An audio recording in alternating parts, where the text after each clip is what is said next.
And back here at Massillon's Tiger Stadium as we get ready for tonight's football game, the Lake Catholic Cougars and Ironton have finished their warm-ups and headed back for a little conference with the coaches before the game gets underway. And Gary, this Tiger team should feel quite at home on this field. Their colors match, their nickname matches, and they have the same kind of record that Massillon has had over the years as far as football fanatics go. And they have a lot of fans across the way from us, as we were mentioning just a few moments ago. The word is that the entire city of Ironton follows this team wherever it may be playing, and they certainly are well represented in the stands across from us this evening, so they should feel very much at home here at Paul Brown Tiger Stadium. We were talking with John Gibbons about the status of Joe Jerevicius. We were watching as they warmed up here. Joe was out on the field, trotting around, even did some punting. Of course, he's the team's punter, and seemed to be kicking the ball fairly well. So all indications are that Joe Jerevicius will be in the lineup here tonight. Certainly looks as if he's going to give it a go, and of course this is his final game in a Lake Catholic uniform, and it's for the Division III state championship, so you know a competitor like Jerevicius wants to be out there if it's at all possible. The question will be just how effective will he be and how long will he be able to play given his injury. Well, it's something that will be determined as we go along. Let's take a look at the starting lineups for this Ironton Ball Club. Their quarterback, you heard John Gibbons mention, a good player, Ryan Guthrie. He's only a junior, 6'1", 180-pounder, and he usually hands the ball off. He has a trio of running backs that he uses. German Jackson is the tailback, another junior at 6'1", 175, and a player who has rushed for 1,445 yards this year, has an 8 yards per carry average. And then there are a couple of fullbacks, Cortland Green, a senior, 6'1", 190, and Donnie DeLong, a senior at 5'9", 165, and both of them tough runners. DeLong averages about 5.5 yards per carry, and Green a little more than 4 yards a carry. And then the other back is J.J. King. He doesn't run the ball too many times. Used more as a passer. He's only a sophomore, 5'10", 175. Along the line, they have their center, Jim Wallace, another senior at 210. The guards are Matt Sloan, a senior at 200, and Greg Runyon, a senior at 190. And a couple of big tackles, Wolfgang Kraftenberg, that's quite a name. He's a junior at 6'2", 245. And the other one, Walt DeLong, the All-Ohio player, a senior at 6'7", 285, already signed up to go to Ohio State and join John Cooper down there. The tight end is Joe Leeds. He's a senior at 6'4", 210, and they actually have 3 tight ends because they have 2 that alternate on the other side. Mike Carey, a senior at 6'1", 175, and Nolan Branch, a sophomore at 5'9", 160. We might mention the fact that German Jackson was all first-team All-Ohio player as well. Defensively, most of those players will go both ways. DeLong and Kraftenberg will be the tackles. They have Ryan Roach, a junior, 200 at the nose guard. Joe Leith and Mike Carey will be the defensive ends. The linebackers, Matt Sloan and Greg Runyon. The cornerbacks are Donnie DeLong and Joe Kane, a junior at 5'11", 160. And the safeties will be Ryan Guthrie and J.J. Kane. And for the for the Lake Catholic Cougars, the starting lineup, the one that we're accustomed to seeing, Pete Jelinek, the quarterback, a senior, 6'4", 195. Cameron Lockwood, the lone running back, a senior, 6', 170. And the wide receivers, Tom Pikus, a sophomore, 6'3", 170. Scott Umel, a senior, 6', 165. Joe Jerevicius, a senior, 6'5", 205. And the tight end will be Scott O'Donnell, a senior at 5'11", 190. The defensive, offensive tackles, Russell May, junior, 255, and Ed Locker, a senior, 240. The guards, T.C. Koenig, a junior, 250, and Brian Holtz, a senior, 225. And at the center position, Dan Holian, a senior, 6'4", 230, a first-team All-Ohio. And of course, Pete Jelinek and Joe Jerevicius, as you know, were named as the top offensive top back and the top lineman of the year in Ohio. Defensively, Holtz and O'Donnell will be the defensive ends. Holian and Locker will be the defensive tackles. The linebackers, Brian Werby, a senior at 160, Mark Genter, a junior at 6'1", 190, and Brian Ferrito, a junior at 6', 180. The cornerbacks are John Scalero, a senior at 5'10", 170, and Nick Capel, a sophomore at 5'11", 160. And we will have the playing of the national anthem. not going to have any bearing on the football game, and the wind appears to be coming due west, and it is flowing rather briskly. So those are the weather conditions, and, well, it goes without saying, it's cold here. In fact, this is the coldest night that these young men have played in this year, and that may, as the game goes along, have a bearing on how well they're able to hang on to the football. Well, Chris Ackerman will kick it off, and he gets a short kick. It's going to come down. Scott Umel takes it out of bounds at the 19-yard line, heads up the left sideline, and is ruffled down near the 35-yard line. So the Cougars will get fairly decent field position. They'll mark it at the 34 to start the football game. Well, we left the Paynesville area, they head out for this ball game. A little bit of snow falling. It got a little worse as it got south of Cleveland. And it cleared up and the moon was shining when we got down here, but now the snow has followed us down, and hopefully it won't get too bad. Well, again, it's not falling hard at all right now, and certainly we hope it stays that way because we've got a long trip home after this game. Pete Jelovic brings his team out of the huddle, lines them up. Receivers, two of them wide right, gives to Locke a big hole up the middle, across the 40, the 45, up to the 50-yard line before he's finally dragged down. That's exactly what John Gibbons wanted to see. First play of the football game, running a Lockwell up the middle for 16 yards. Linebacker Matt Sloan, the one who finally had to make the stop in the play, but a first down for Lake Catholic.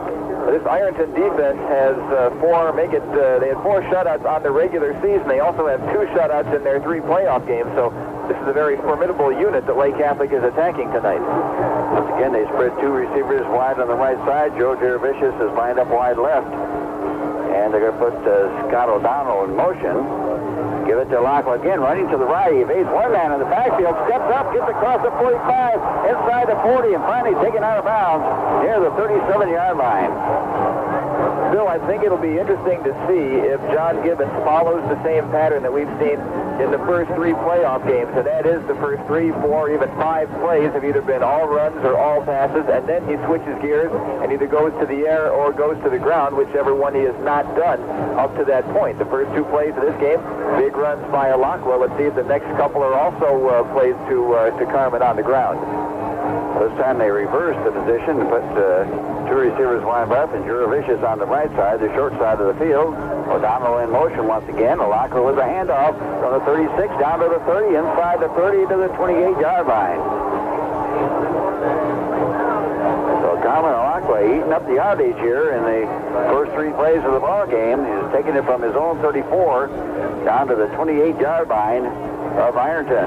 Both teams have big offensive lines and defensive lines, and apparently Coach Gibbons wants to establish superiority right away, and no better way to do that than to run the football down the throat of your opponent. That's what he's doing at this point.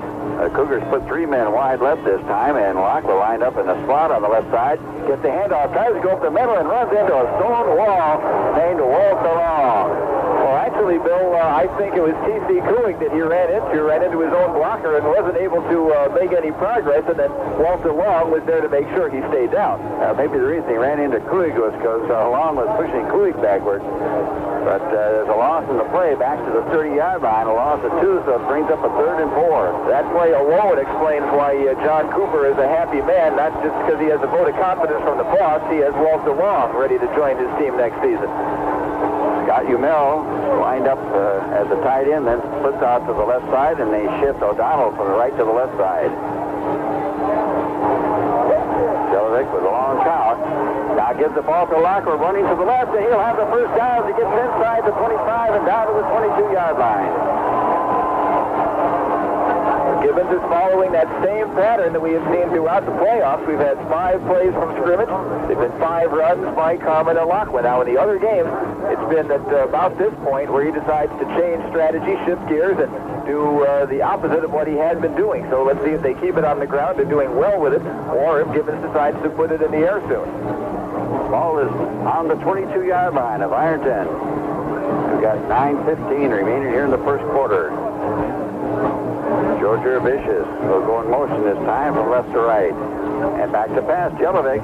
Keen rush. Gets the ball away. Has Jervicius downfield, but he can't make the catch. And Pete Jelovic ended up on his back on that pass.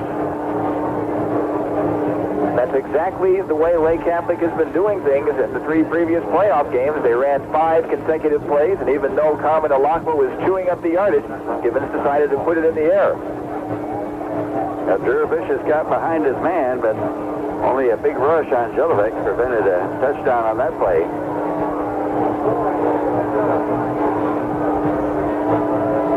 They have 2 men split wide right. Jelinek on the draw. Alakma up the middle. Big hole. He's up on the ball. Lake Catholic falls on it at the 18-yard line. And he ran into an official. He lost the ball when he ran into an official who got in his way. And it's very fortunate that the Cougars were able to fall on it. That really would have been very, very unfortunate had Lake Catholic turned over the ball because Alakma ran head-on into one of the officials who couldn't get out of his way. Oh, he was almost down to the 15-yard line when the fumble occurred. The ball bounced back to the 18, but the Cougars able to recover it. So they end up picking up 4 yards. They've got a 3rd and 6 coming up. Once again, Jelinek will shift O'Donnell from the right to the left side. He has 2 spot backs on the left. Now puts Jurevicius in motion, left to right. And Jelinek back to pass over the middle, and it's caught by Jurevicius at the 6. The ball was tipped. Jurevicius made a dive at the 6-yard line and came up with the football. That football was tipped by number 37, Don DeLong, who had been with Jurevicius on the previous pass play and was able to assist in breaking it up. DeLong got a hand on the football, but Jurevicius was able to catch it anyway, and the Cougars are in business. 1st and goal at the 7-yard line. They spotted it on the 7, so Jurevicius had to dive back to get that ball. But it's 1st and goal for the Lake Catholic Cougars.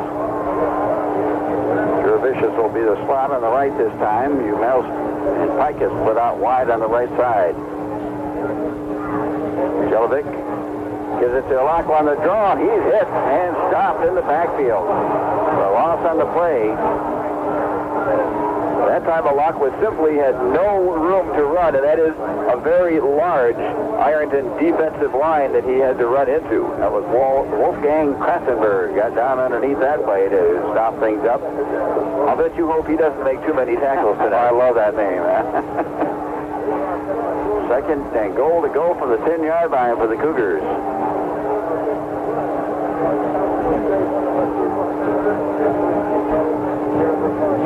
Jelinek looking over that defense.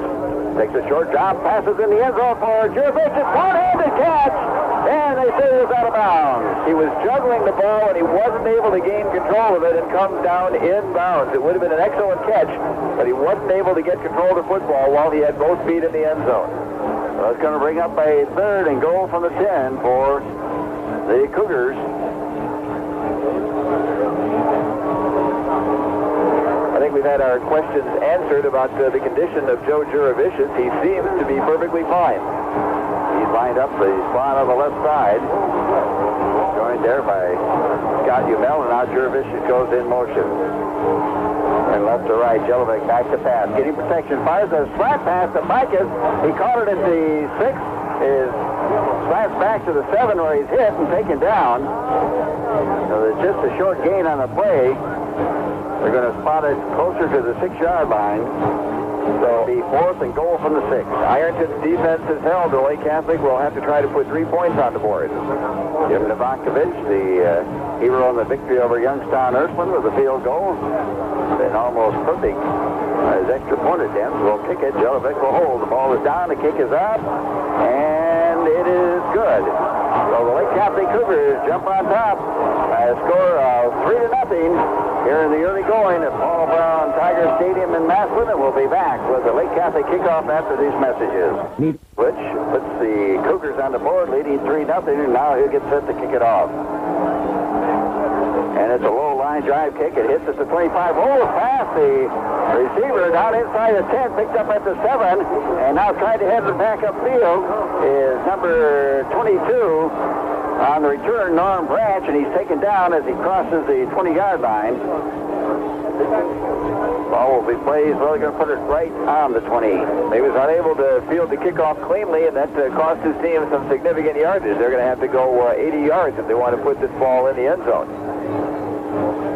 So first time in offense for the Fighting Tigers of Ironton. Quarterback Ryan Guthrie. He lines his team up in an I formation. and gives it the fullback on first down, and he tries to go up the middle, fumbles the ball. Lake Catholic dives on it. And looks like the Cougars have the football. They do have it. I couldn't tell that was Brian Werby or Scott O'Donnell who came up with it. It looked like O'Donnell who flipped it to the official, so I guess we'll have to give him the fumble recovery. And Lake Catholic is in business at Ironton's 22-yard line. 5:55 remaining here in the first quarter, and it's Lake Catholic 3, Ironton nothing. Not a good way for the Mighty Tigers to start an offense. A turnover on the first play. A hard hit against the fullback, Corbin Green. So the Cougars have the ball back at the 22 of Ironton. Pete Jelinek has two players split out wide left. Gives it to Lachlan. He's going to be hit in the backfield once again. Tries to struggle forward and is taken down at the 25. He'll lose about 3 yards on the play. Lachlan ran easily through the Ironton defense the first several times he carried the ball, but the Fighting Tigers have stiffened since then, and the yardage has been much harder to come by on Lachlan's last couple of carries. He's trying to run up against DeLong and Joe Leaf there, and nowhere to go, so it's a loss of 3. Second and 13. Jurevicius in motion left to right. Starts upfield as Jelinek drops back to pass. He's looking for Jurevicius down in the end zone. He leaps, can't hold on to the football. And good coverage down there by the defensive back. That was German Jackson, number 25 down there, and he broke up the pass. You could see that it was intended for Jurevicius all the way, and Jackson stayed with him and broke it up in the end zone. Jurevicius has a height advantage over most of those defensive backs. Jackson able to get back to Albert and break it up. He's a 6-footer. Jurevicius coming in at 6'5". So it's going to be 3rd and 13 for the Cougars. This time they'll put 3 receivers wide on the left side. Jelinek back to pass, fake to reverse to Umel, throws a screen out, intended for Lachlan, but he can't hold on to the football. Pass was a little bit high. So it's an incomplete pass. It'll bring up 4th and 13. And Lachlan took a hit after he was unable to come up with that ball. Had a couple of words for an Ironton player. So once again, Lake Catholic with good field position, not able to do anything with it. This Ironton defense stiffens and holds after the turnover. Jim Novakovic is going to check out of the field. It'll be a long field goal attempt. And Lake Catholic is going to call timeout to talk things over. So we got a break in the action with 4:46 to go in the first quarter. Lake Catholic leads 3-0. We'll be right back after these messages. Not to go for the field goal attempt. There's a pass to Colin Lachlan on the left side, and he had an opening, but then as he tried to make a cut, his feet went out from under him, and he goes down at the 13-yard line, about the 14-yard line.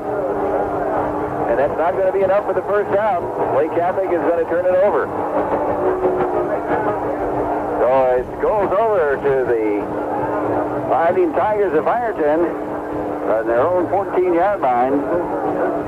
Apparently Gibbons just felt that that was too far for Novakovic to kick the ball. It would have been a 42-yarder, and it would have been into a very stiff wind going west to east. So Ryan Guthrie of Ironton brings his team out and gives it to his tailback. He spins off in the backfield, comes up across the 20 and fights his way out close to the 23-yard line. Oh, he's wrestled out of bounds by Mark Gender.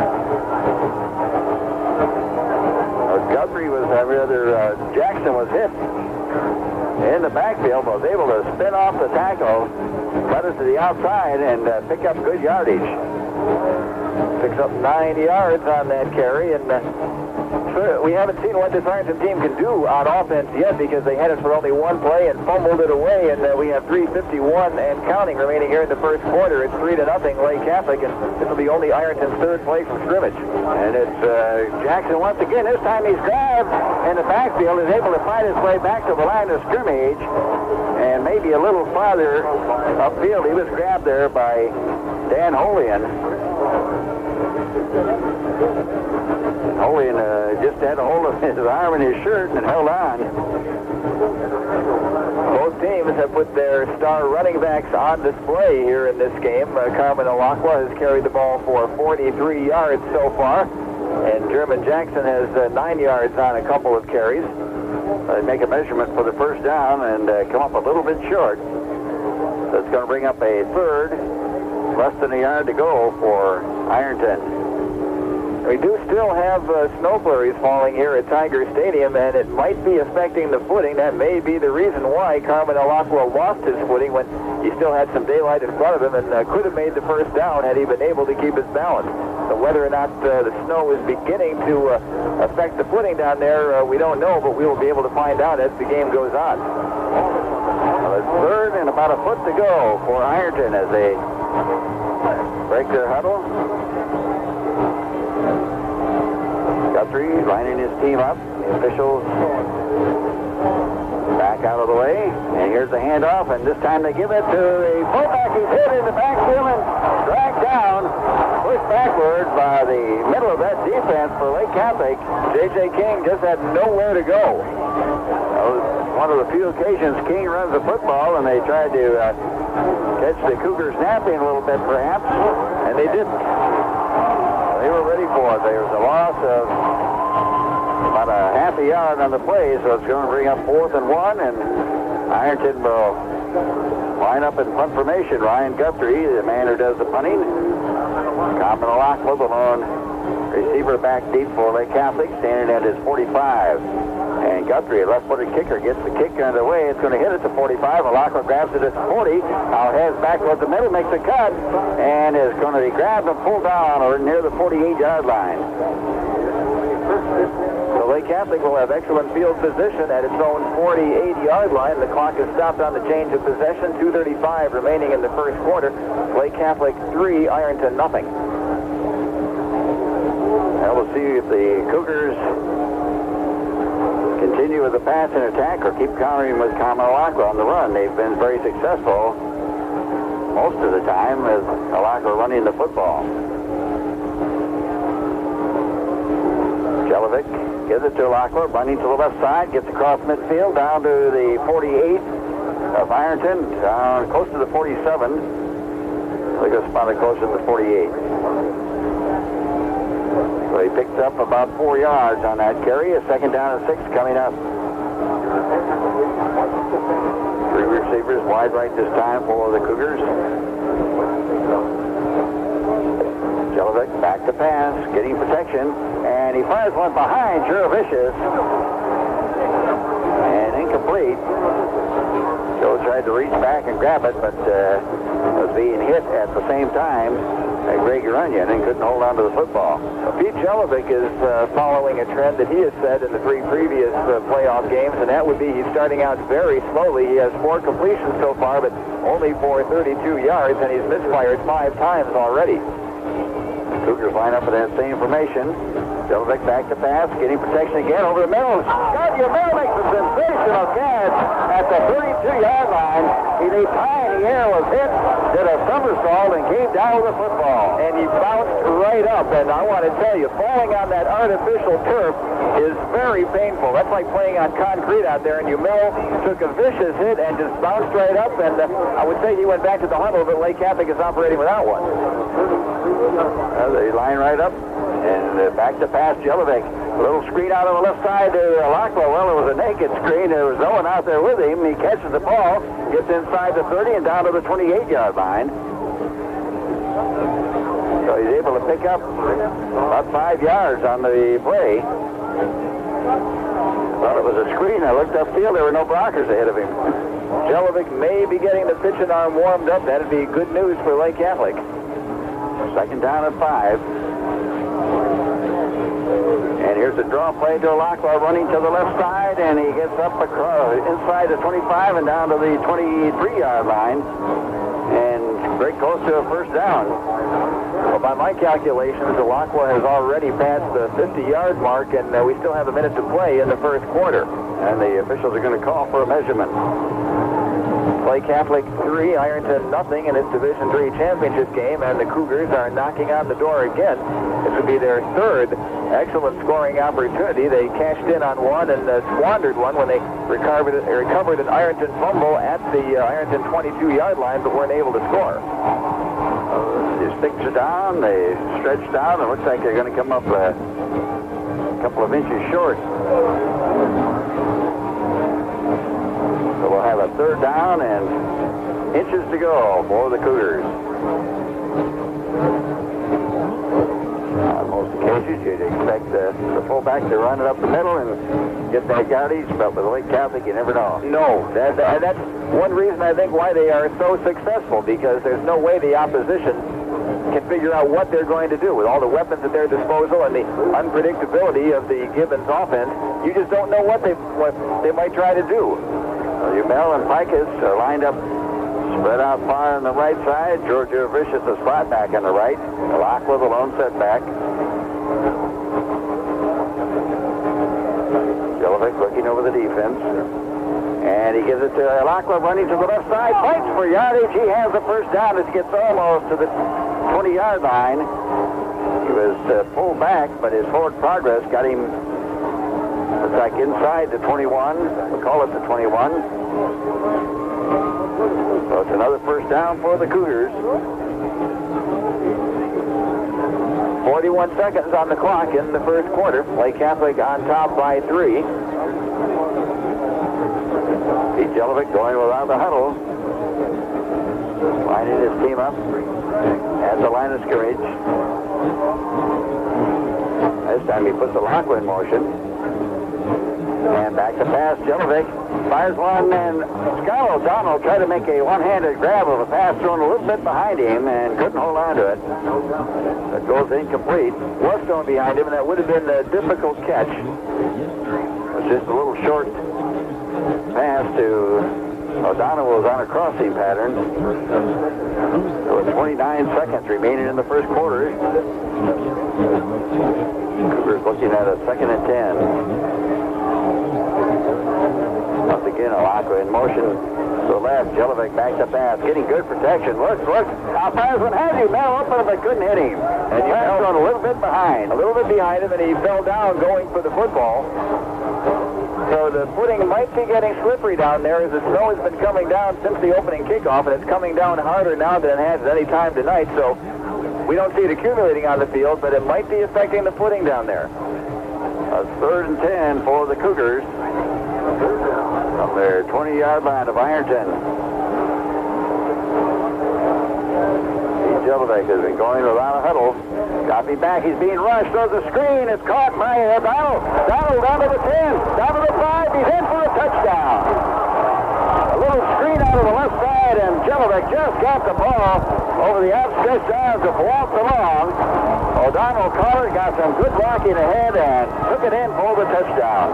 21-yard touchdown pass from Jelinek to O'Donnell puts Lake Catholic on the scoreboard. The Cougars lead it now 9-0. Coming up. And back here at Paul Brown Tigers Stadium in Massillon, the Ironton Fighting Tigers have the football. Lake Catholic leads at 10-0.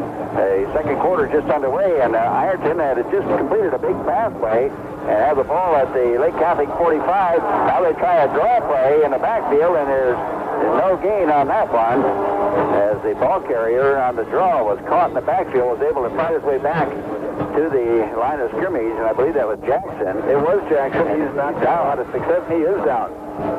Well, about 4 Cougar players pounced on him to finally get him down at the 45-yard line, but he is down on the field. Well, I'm not sure exactly what happened while we were off there momentarily on the kickoff by Lake Catholic. Maybe you can summarize this for us a little bit, Gary. Well, to give you all the numbers right now, there are 11 minutes and 14 seconds remaining in the first half at Paul Brown Tiger Stadium. It's Lake Catholic over Ironton 10-0. The Cougars having just scored moments ago on a 21-yard touchdown pass from Pete Jelinek to Scott O'Donnell.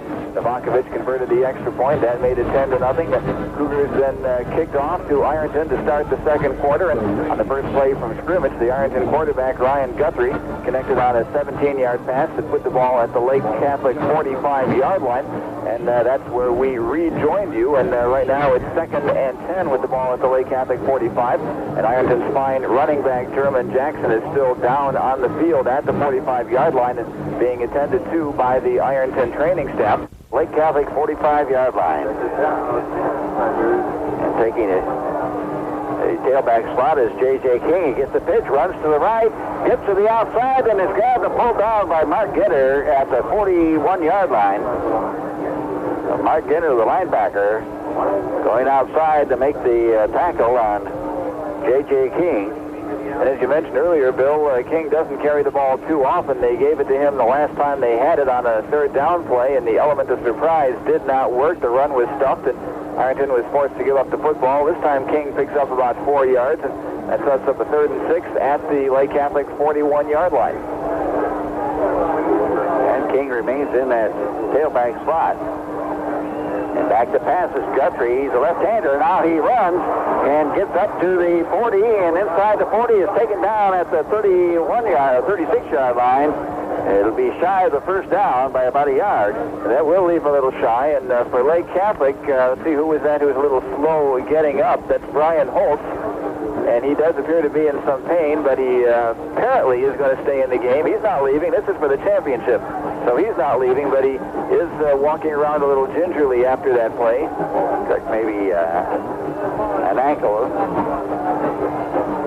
So the Cougars will be looking at a 4th and 1 by Ironton at their own 36-yard line. So a big play for Ironton. They'll go for it, and they go with a straight T in the backfield. And pitch it out to the outside to King. He has an opening, gets inside the 35 and down to the 31-yard line before he's finally taken down.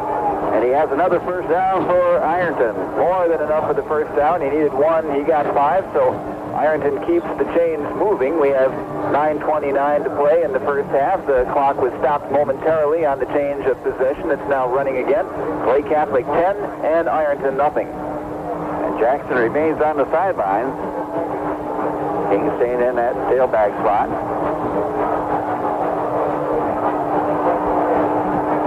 And Guthrie dropping back, looking to pass, takes a deep drop, rolls to the right, now fires it upfield, hits his man at the 22-yard line.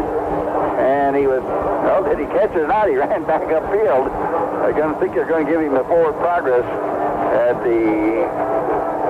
just inside the 23, though. They're going to mark it just inside the 25. That was an interesting play. Norman Branch caught that football and then started running in the opposite direction. Well, the Cougars had a hold on him, but he didn't make any attempt to get away and pick up any extra yardage. It was rather an odd reaction after catching the football. Well, he made the catch about 3 yards downfield from where the ball forward progress is marked. The officials may have thought he was trying to run and get away, but it brings up a 2nd down and 4 yards to go. And Guthrie on the draw play hands the ball off to Jackson, King rather, who tries to run to the left side, gets inside the 25 and down to the 23-yard line. He'll be shy of the first down by a little better than a yard.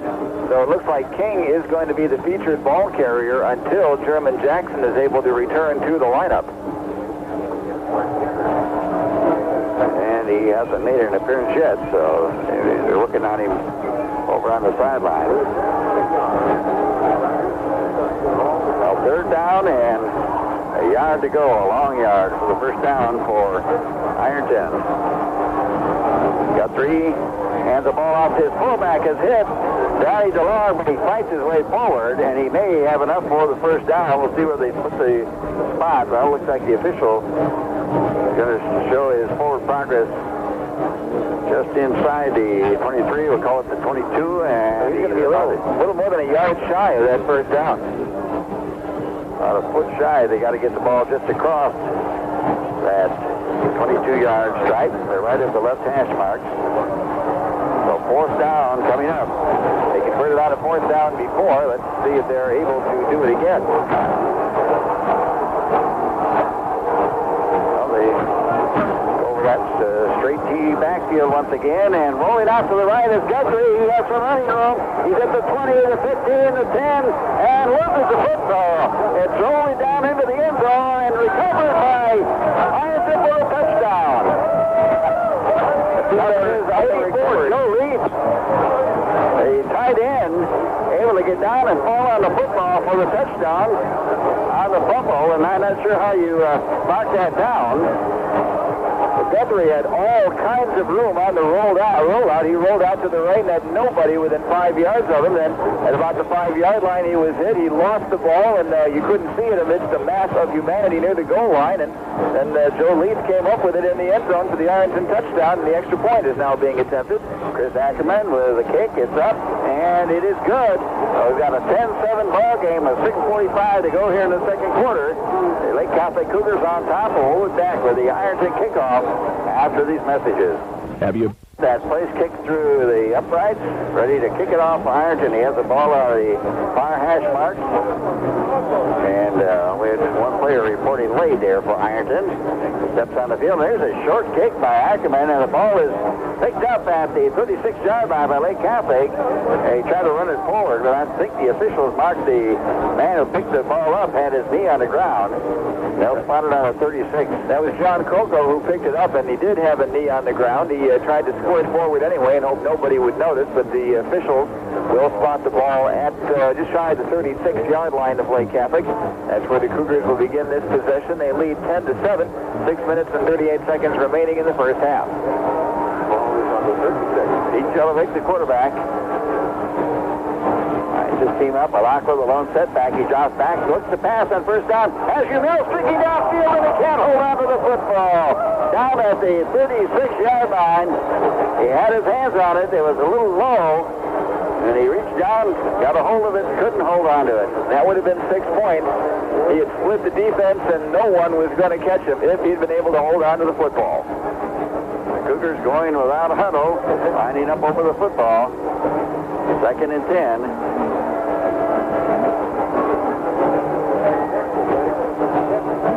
Barking out the signal. Gives to Alakwa on the draw. He cuts it to the outside, has a little bit of running room, and gets to the 40-yard line. As the Ironton defensive secondary coming up quickly to cut that one off after a gain of about 4 yards. So we got a 3rd and 6 coming up. Alakwa, by my unofficial count, has 59 yards rushing on the night.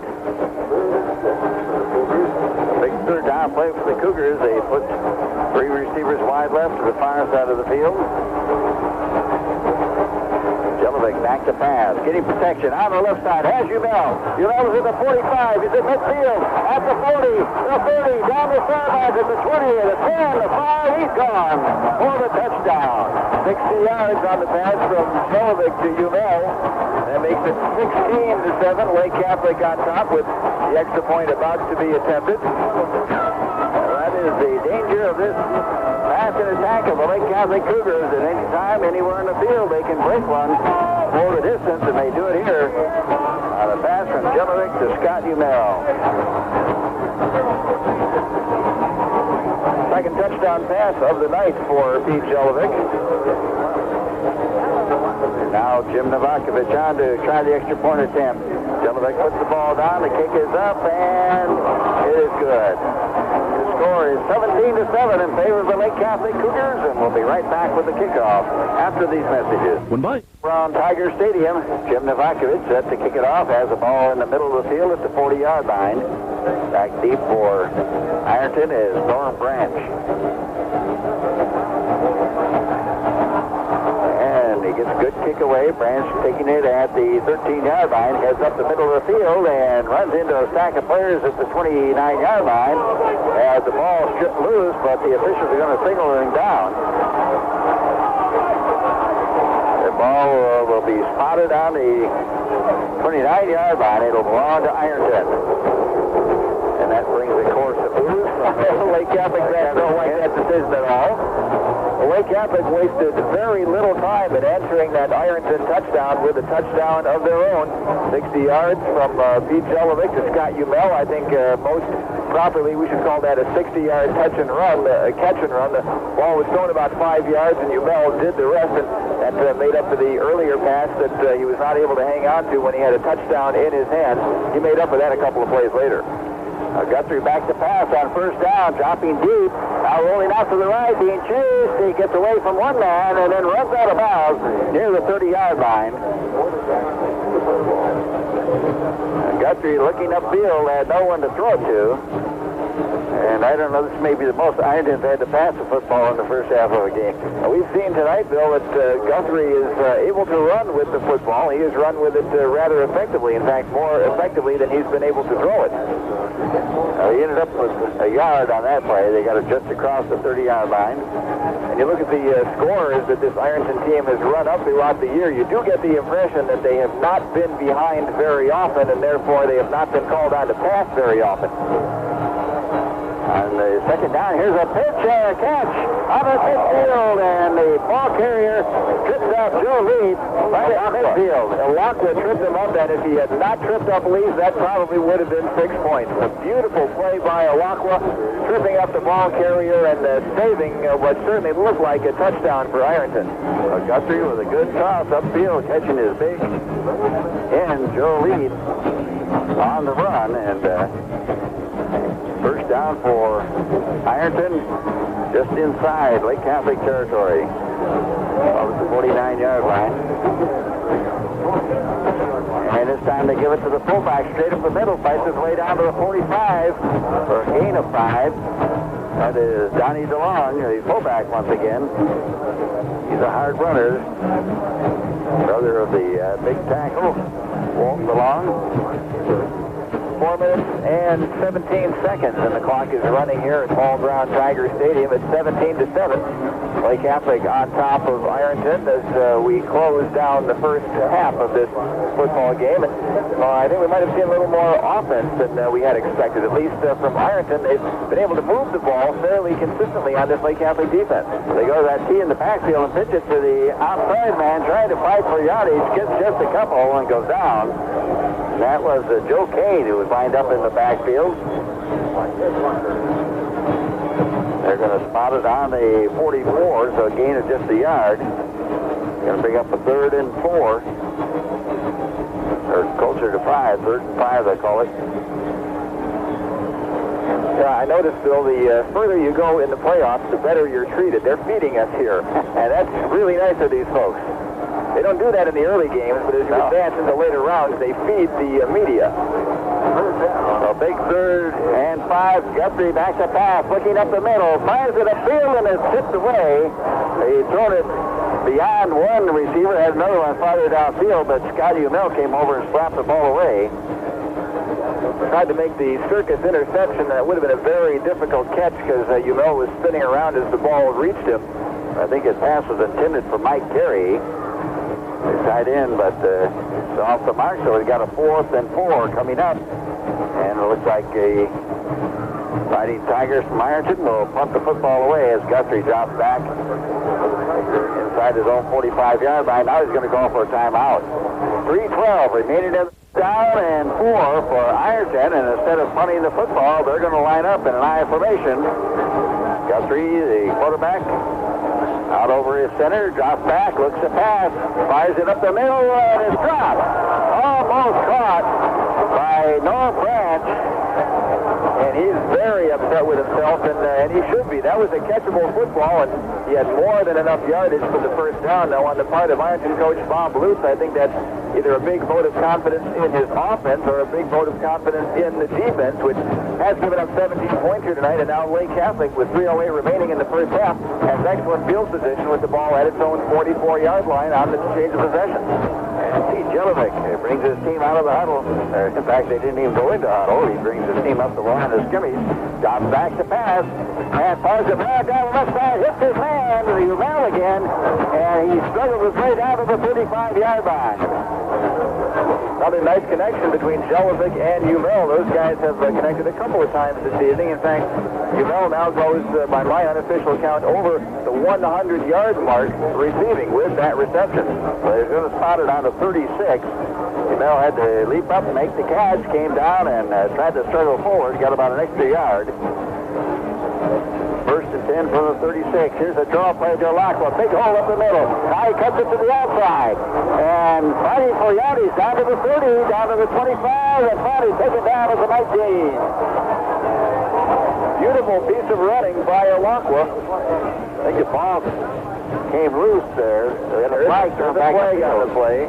And the Ironton players are pointing at Lake Catholic, so if they are correct, the infraction is going to be against the Cougars. An illegal block, perhaps?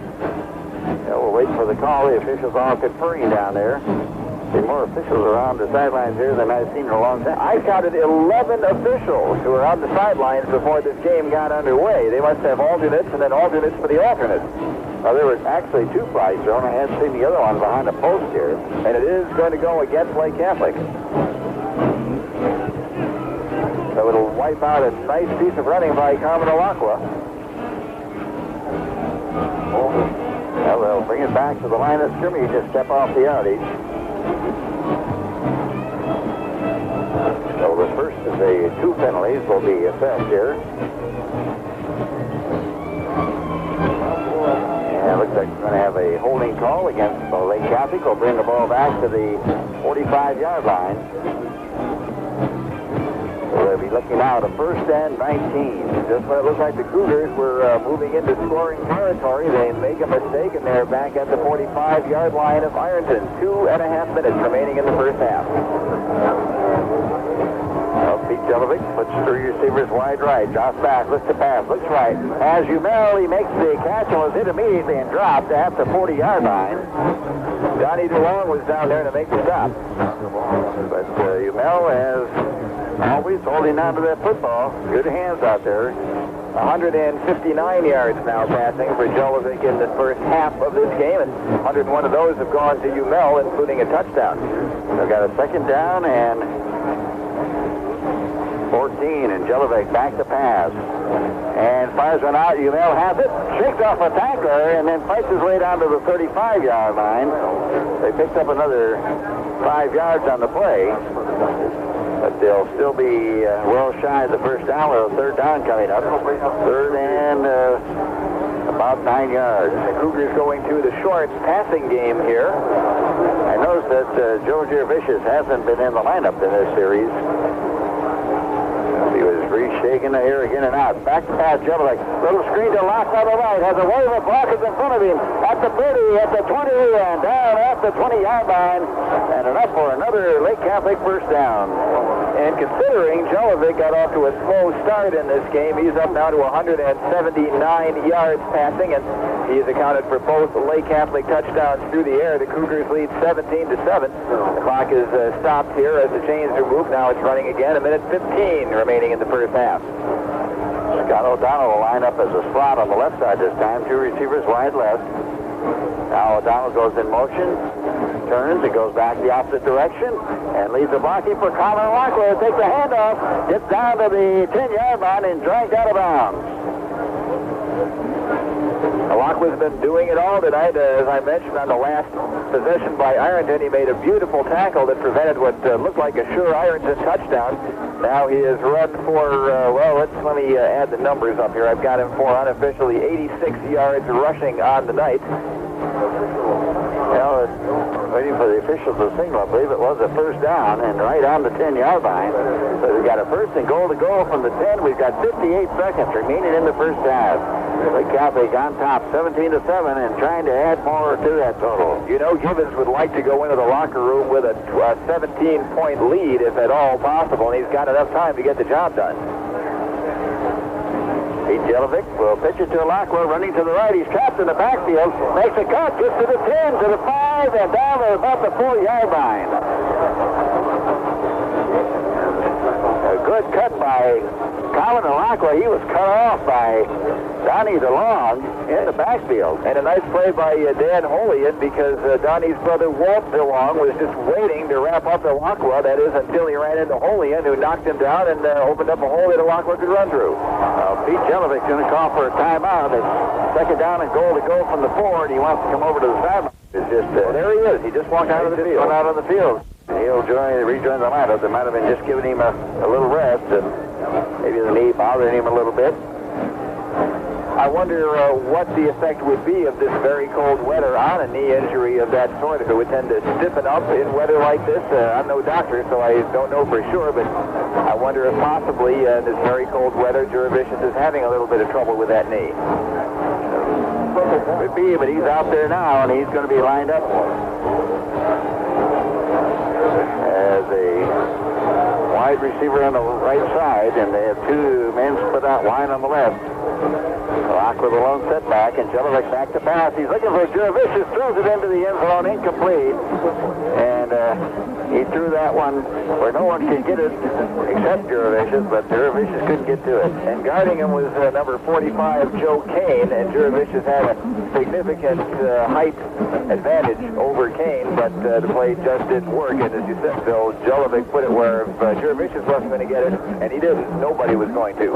They go with the same formation. This time they put O'Donnell in motion. Give it to Locklear, running to the right. Behind O'Donnell, he's in for the touchdown. So Carmen Locklear going in for the score. And the Cougars have increased their lead to 23-7. And this Ironton team has to be wondering what hit them, because nobody has played them this season the way Lake Catholic is playing them tonight. And the grounds crew here is forced to do a little cleanup work as a couple of rolls of toilet tissue have been tossed into the end zone to celebrate that touchdown. Jim Novakovic's extra point kick is a low line drive, but it's good. Got through the uprights, and the Cougars jump that lead to 24-7 with 28 seconds remaining here in the first half of this football game. And we'll come back right after take a break for this message. Now the Cougars have jumped out to a commanding 24-7 lead, and it's very mindful of the game we saw last year with the Cincinnati Academy of Physical Education. The Cougars able to start pulling away in that second quarter and ended up with a fairly easy victory. Well, I know they had a 28-point blitz in the quarter that allowed them to coast to victory after that. Jim Novakovic will kick it off.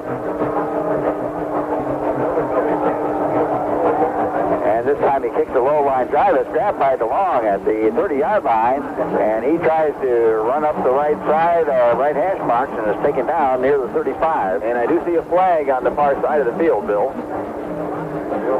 We'll see what the call is for.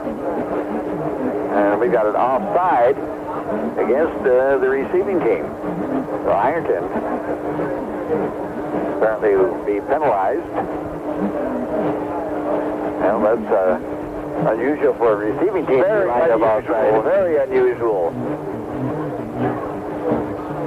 Now let's see what Ironton decides to do in the final 22 seconds of the half. If they'll just fall on it and go to the locker room licking their wounds and trying to figure out what to do in the second half.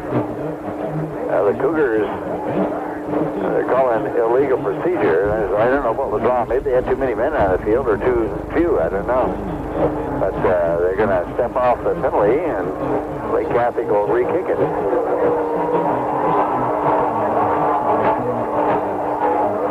Got 22 ticks remaining on the clock in the first half. It's Lake Catholic over Ironton 24-7. And Novakovic this time will tee it up at the 45-yard line. The official is taking a long time to confer, and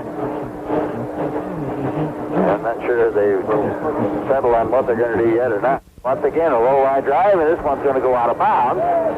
So it's going to go to Ironton on the 35-yard line at any rate, and that's where they were before all this started. So we have 28 seconds remaining in the first half, and Lake Catholic leading 24-7.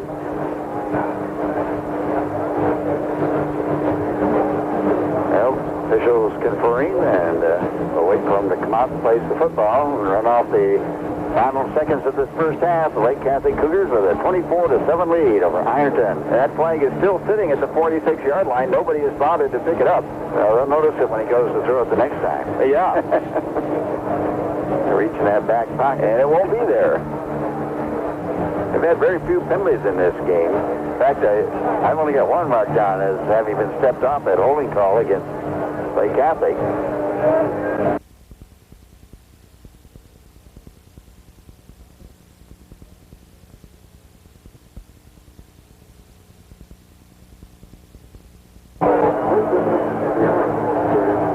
Now we're all set to go as Ryan Guthrie brings his team out of the huddle.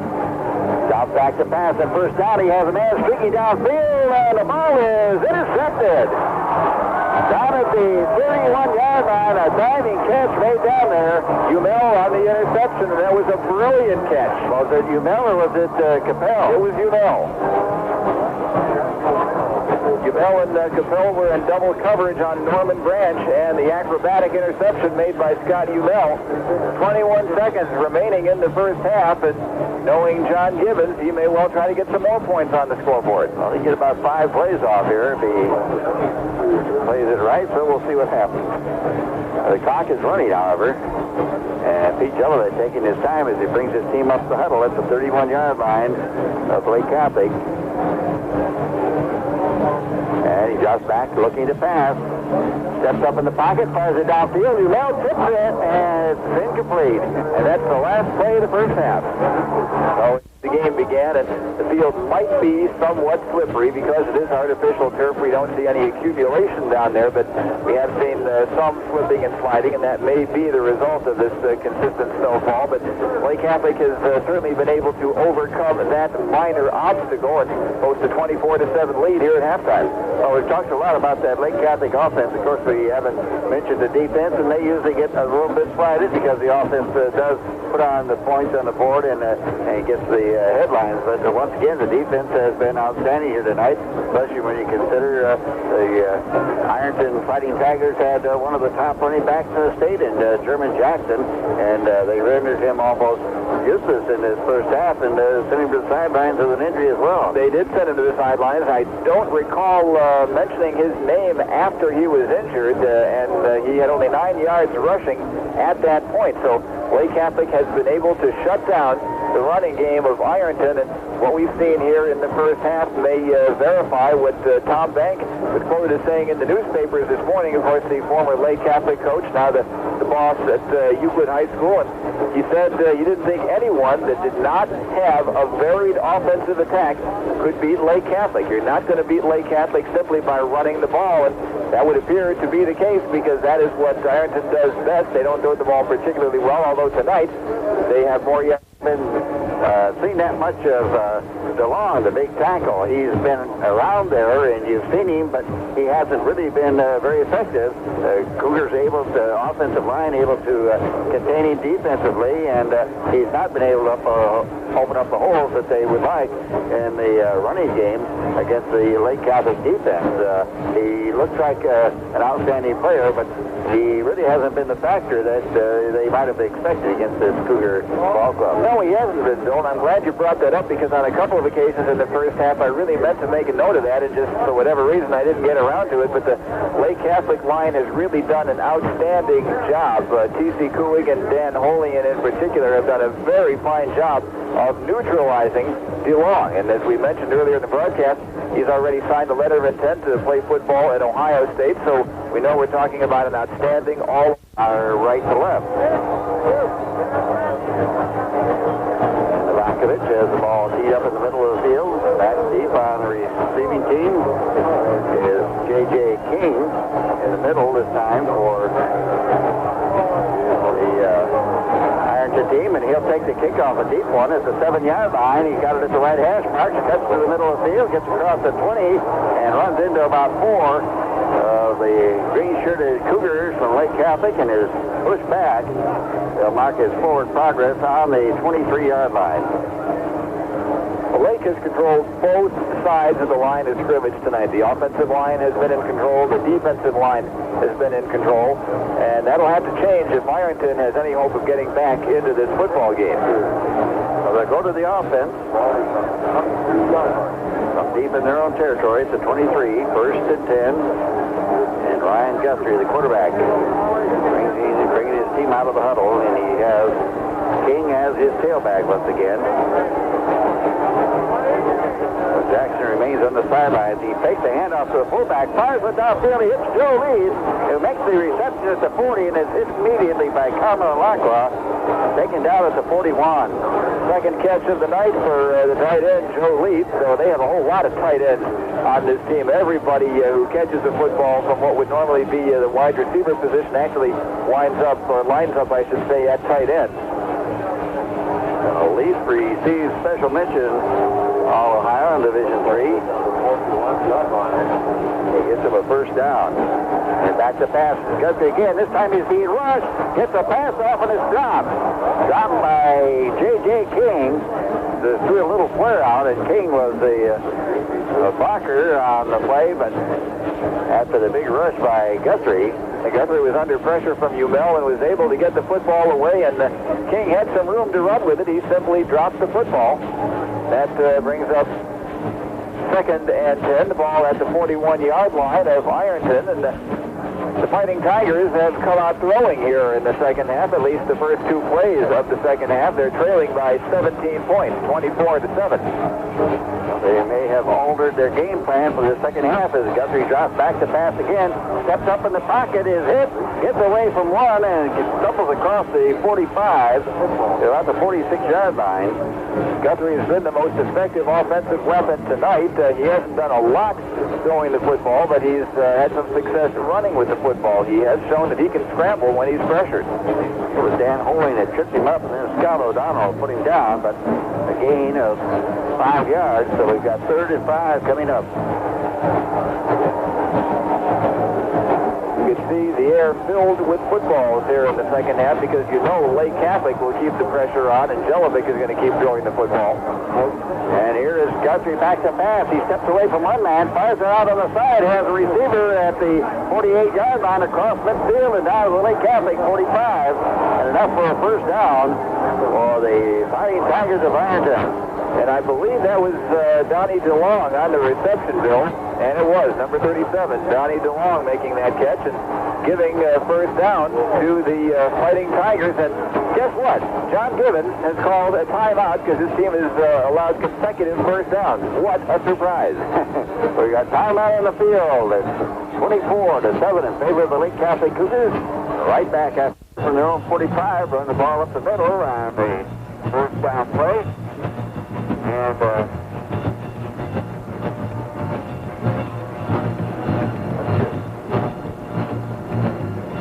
well, we had more technical difficulties, little power problems up here in the booth, but no power problems on the field for the Lake Catholic defense.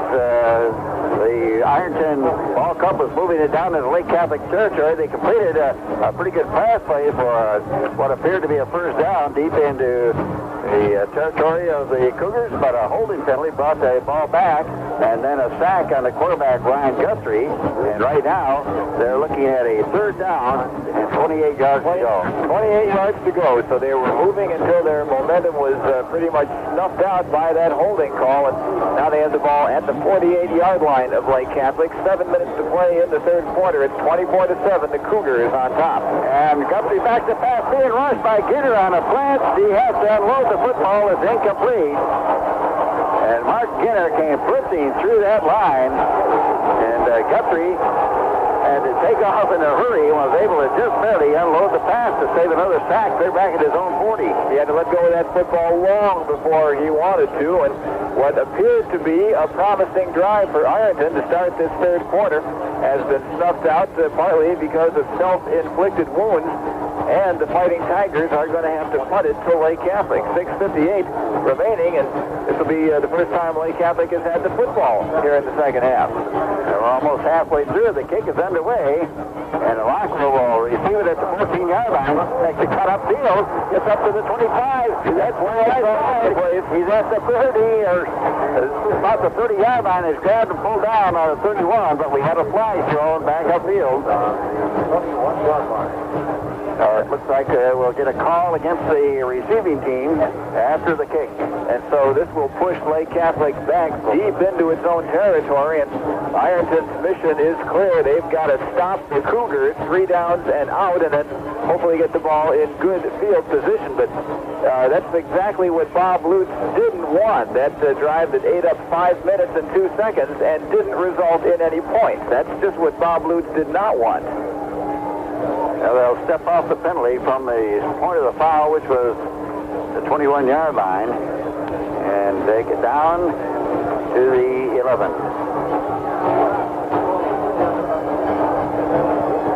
So only the second penalty, I believe, against Lake Catholic.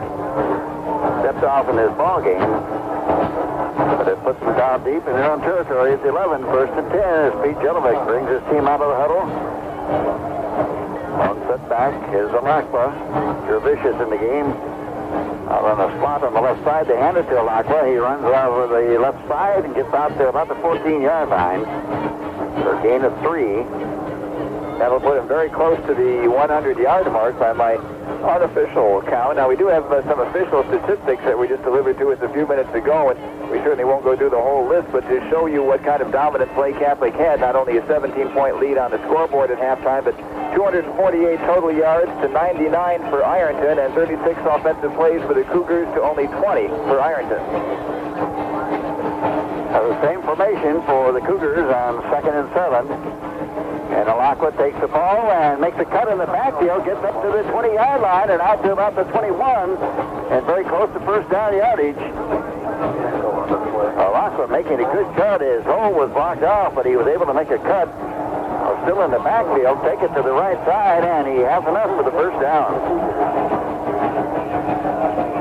And this might have been Ironton's last chance to get back into this game with Lake Catholic bottled up so deep in its own territory. Ironton really needed to stop the Cougars, and they can still do it and get a fairly good field position, but the Cougars have run the football effectively down here, and if they can get out of this hole, they'll go a long way towards securing another state championship. The ball is spotted on the 22. This time there's two spot backs on the right side. Now Jervicius goes in motion right to left. And flag will fine. And so he gets delay of game against Lake Catholic. Took him a little too long to get the play underway. And that's going to move them back 5 yards. They certainly don't want to be moving in that direction. Clock here at Paul Brown Tiger Stadium shows 5 minutes and 10 seconds remaining in the third quarter. Lake Catholic on top in this Division III championship game over Ironton, 24-7. First down and 15.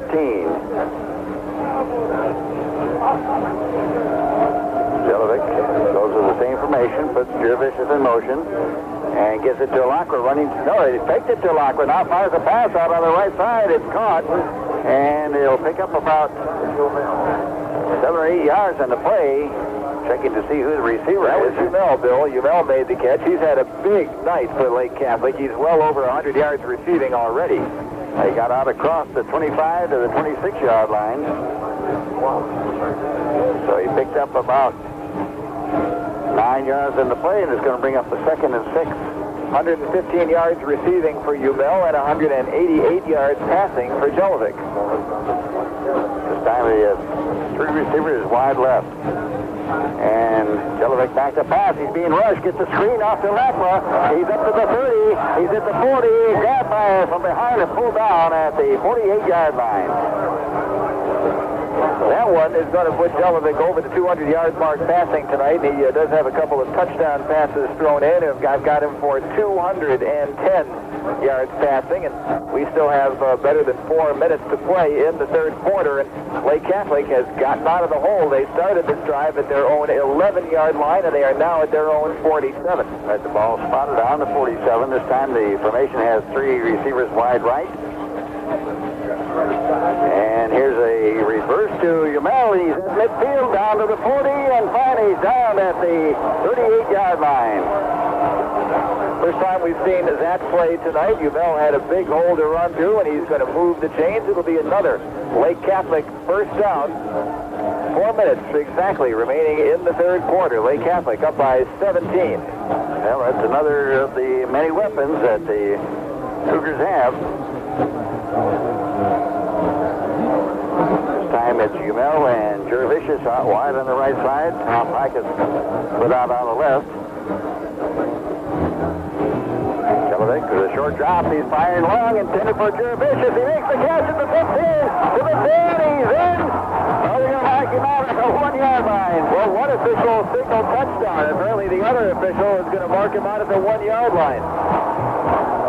There was an official standing in the end zone who clearly raised both hands to indicate a touchdown. And apparently he's been overruled. Jervicius just screened off. The defender got behind him and just screened him off, made the catch over his shoulder, and then streaked downfield. In fact, they're going to mark the ball down on the 3-yard line. First and goal to go from the 3. And Jim Novakovic, they must have marked it a touchdown. Apparently they did. I saw one official standing in the end zone clearly signal touchdown, and another official on the far sideline standing at the 1-yard line and waving for the ball. So the officials couldn't get together on that either. And it was a touchdown. The extra point converted by Novakovic. Lake Catholic leads it 31-7. And we'll be right back after these messages. For Lake Catholic, down to about the 12-yard line. King took it, ran it back up the middle field, got across the 30 up to the 32-yard line. So with that touchdown, some frozen Lake Catholic fans have decided to head for the parking lot and get a head start on the trip home. And I think we should have quite a convoy leading the way for us when we depart here this evening, because Lake Catholic is really well represented here at Paul Brown Tiger Stadium. They have this side of the stands entirely filled, it looks like. And right now the officials are going to hold up play. First and 10 for Ironton. Looks like one of the players, King, has a bit of an equipment problem, working with something on his helmet. Here's where it stands. We have 3 minutes and 4 seconds to play in the third quarter.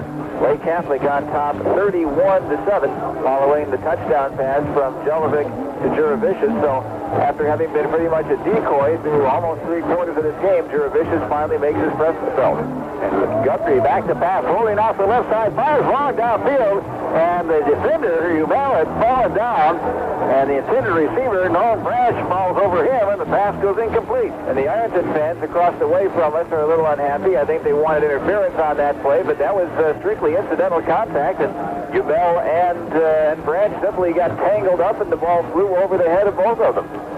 Branch made a cut as he was going out, and Humel tried to change directions. His feet went out from under him, but right into the path of Branch. We wondered what Bob Lutz, the Ironton coach, would do in the second half to try to get his offense moving, and we found out they are airing it out. They tried to run this time. They give it to King, and he's trapped in the backfield and taken down. For a loss of, they're going to give him advancement of about a half a yard. Going to spot it down on the 32-yard line. Guthrie, the quarterback, does appear to have a pretty strong and relatively accurate arm, but as we were talking about at halftime, Bill, it's hard to play 13 and a half games and be almost strictly a running team, and then in the last 24 minutes of the season shift gears and start throwing the football on virtually every down. Just not an easy transition to make. He's only made 83 passes on the season.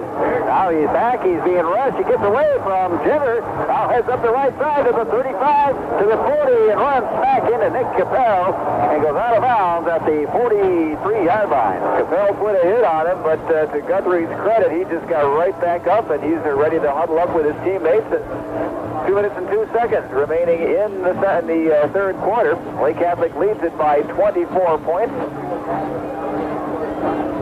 They spotted closer to the 43, on the 43, first down and 10.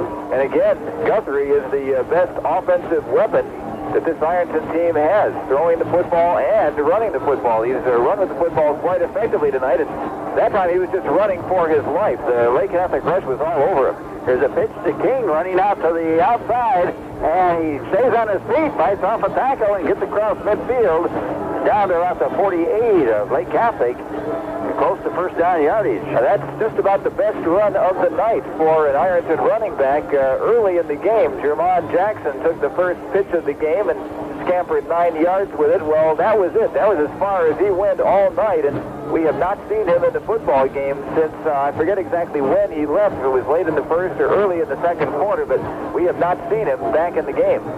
We've got a 2nd and 1, and Guthrie gives it to his fullback going straight ahead. There's a pile-up. I think the ball came loose. Lake Catholic signaling they have it, and Ironton signaling they have it, and the officials are signaling Lake Catholic has it. And coming out football, Lake Catholic, and I'm not sure who did fall on that. Brian Holt. Holt, at least he came up with it and handed it to the official, so I'm going to assume he was on the bottom of that pile. So Lake Catholic takes over with 1 minute and 19 remaining in the third quarter. And the ball will be at the Cougars. Where are they going to spot it? The 48-yard line, right.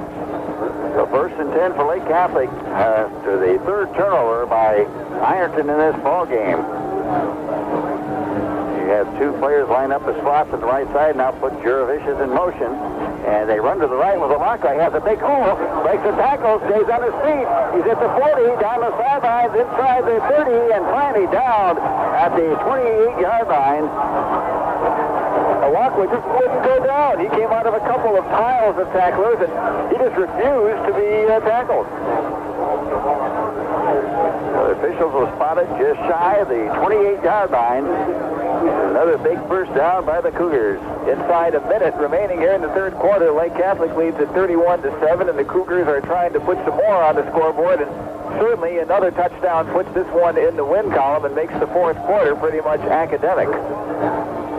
John Coco is lined up wide left this time for Lake Catholic. And once again, they have that double slot in the right and then put Juravicius in motion. And here's Alako with the handoff, trying to run behind Juravicius, but he's grabbed in the backfield and pulled down for a loss back at the 29-yard line. As usual, Alako is the only Lake Catholic ball carrier tonight from scrimmage, with the exception of the one reversed by Scott Umel, which was very effective. Other than that, Alako has been the lone ball carrier for Lake Catholic. Now we got second and 11 coming up. Jelovic going over to confer with the official. Momentarily, they're going to let the clock run down to the end of the third quarter. So we'll come to the end of 3 quarters of play with the Lake Catholic Cougars leading over the Ironton Fighting Tigers 31-7. We'll be back with the final quarter of action after these messages. Handing off to Kamalakwa, runs up the middle, spins off one tackle, and fights his way down to the 26-yard line for pickup of a couple of yards, but give him 3 out of the play and make it 3rd and 7. Cougars at the 26-yard line of Ironton, leading 31-7. Jelovic has been going without a huddle. Dropping back, looking to pass, getting protection. Puts one out on the right side, incomplete. Certainly intended for Scott O'Donnell on a little screen. But Joe Leaf, the defensive end for Ironton, was over in the middle of all that. And Jelovic threw it out where no one was going to reach it. Now let's see what Gibbons decides to do. Is he going to go for it on 4th down? I would imagine so. It would be a very long field goal attempt for Novakovic. 4th and 7.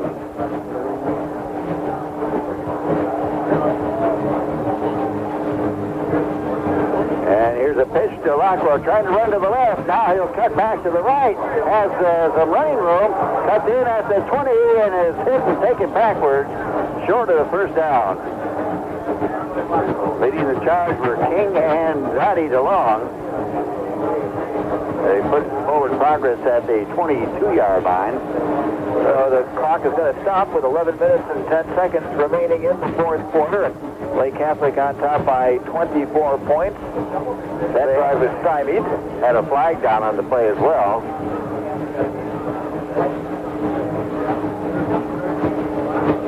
It was declined. The penalty against Lake Catholic.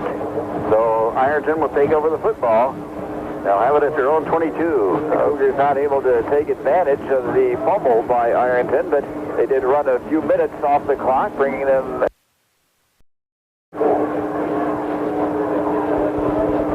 The officials will start the clock now as Ironton huddles up around their quarterback, Ryan Guthrie.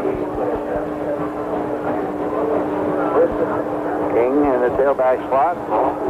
Portland Green is the fullback. And here's Guthrie back to pass. Far runs over the middle. Hits his man, Joe Leaf, up at the 40-yard line. He was tripped up immediately and went down. But enough for a big first down for Ironton once again. Leaf has been Guthrie's favorite target on the night. I have Leaf with 63 yards in receptions. And for Guthrie, he's closing in on the 100-yard mark passing. That one is going to put him at 94 yards through the air unofficially. But again, throwing the ball is not what Ironton does well, but it's been what they have been forced to do in the second half. They got the ball at their own 42. First and 10, and Guthrie back to pass on the draw play. Gives it to King. Has some running room. He's up at midfield and taken down. And Scott Umel coming up to make the tackle. Just shy of the midfield stripe. The Ironton team certainly not giving up. They're down by 24 points, and we have 10 minutes to play in the football game. But they're certainly looking to at least get a cosmetic score on the scoreboard and make the game look a little more respectable. With a gain of 8 on the play, so we have 2nd and 2. Guthrie back, looking to pass. Fires on the field, and his receiver falls down. And the official's going to throw a flag. Now he's got it. That is about as late a flag as you are going to see. And Branch was on the ground, arms outstretched, pleading for a call. And the official thought about it and then said, yeah, I guess that was interference. Well, he pulled the flag out of his pocket, then held it in his hand for quite a while before he finally decided to throw it. Maybe it was frozen to his hand. That's possible. The penalty is going to go against Lake Catholic. I think Brian Werby was the one who got over and got tangled up with Branch. But the penalty will give Ironton another first down to the 36-yard line of Lake Catholic. So the Fighting Tigers are moving with the football. They're trailing by 24 points. The clock will begin to run again momentarily at 9 minutes and 50 seconds remaining in the fourth quarter. Guthrie dropping back, looking to pass, being rushed, almost slips and falls down. Now he's going to be grabbed and taken down. The official blows a whistle, stopping the play. Well, apparently they decided he was down at about the 45-yard line or thereabouts because he got up. It didn't appear to me that his knees touched down, but possibly they did. Because 3 Lake Catholic defenders converged on him, and the referee at that point blew the play dead. Oh, they're bringing the ball back to the line of scrimmage. So that whole thing isn't going to count. They're not going to count the play at all. Now, I don't know what the problem was there. I don't know either. There's no flag on the field. I don't know that there was any infraction committed, but that play is not going to count. Well, it's first down at the 36-yard line of Lake Catholic, and Guthrie back to pass. Shows a little screen on the right side. King has it, and then he's going to be hit and taken down just inside the 35-yard line. So he ran a long way to get not very much at all. The linebackers, Gaynor and Werby, both over on the play, on the stop. They're going to spot it right on the 35, so it's going to bring up 2nd and 9. And I would guess, Bill, that at this point, if German Jackson has not re-entered the football game, I don't think he will with his team down by 24 points. Apparently, he suffered a more serious injury than it appeared. He's standing there alone on the sidelines right now. Back to pass. It's Guthrie chased out of the pocket by Gaynor. Gaynor catches him and takes him down. Gaynor came through on the blitz. Nobody laid a finger on him. He had a clear shot at the quarterback, and he hammered Guthrie way back at the 48-yard line. They got help from Brian Holt and Ed Locker. The loss will be to the 49-yard line. But there is a flag on the play. I just noticed it there at the 30-yard line. And we'll see who the call goes against. That's the kind of thing that Lake Catholic is going to be able to do for the remainder of this game, Bill. They know that Ironton has to pass, and so they are probably going to throw everything, including the kitchen sink, at Ryan Guthrie. And as I mentioned, on that last play, Getter came through untouched on the blitz. The officials still conferring over the play. And it's going against the Cougars. It's a holding call against Lake Catholic.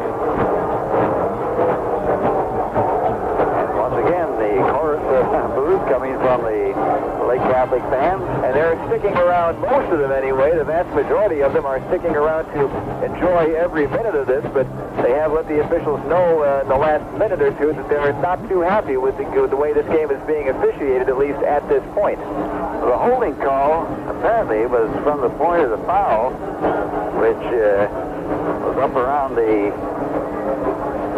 line is for a 48-yard line, and they've put the ball back to the 38.